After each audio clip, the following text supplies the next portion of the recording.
పశ్చిమ గోదావరిలోని భీమవరంలో 5వ వార్డు సచివాలయం పరిధిలో పేద ప్రజలకు పంపిణీ చేయాల్సిన పలు రకాల మందులు సక్రమంగా పంపిణీ కావటం లేదని స్థానికులు వాపోతున్నారు. కొన్ని నెలలుగా మందులు సచివాలయం పై అంతస్తులో వదిలివేసినట్లు పరిస్థితి చూస్తుంటే స్పష్టంగా అర్థమవుతుంది.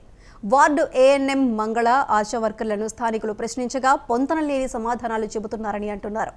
సమాచారం అందుకున్న సచివాలయం వైద్యాధికారి ఎస్ఎల్విఎన్ ప్రసాద్ అక్కడకు వచ్చి మందులను పరిశీలించారు.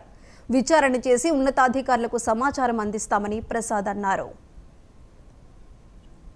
మందుల మాఫియా బయటపడింది.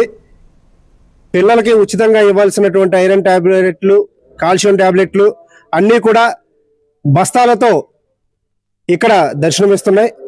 పిల్లలకి ఎందుకు పంచిపెట్టలేదని అధికారులు అడుగుతుంటే నిసిగ్గుగా మాకైతే అందరికి ఇచ్చినట్టు కాగితాల్లో ఉన్నాయని, మాకు ఇది తెలియదని ఉన్నతాధికారులు చెప్తున్నారు. ఇది నిజంగా సిగ్గుచేటు.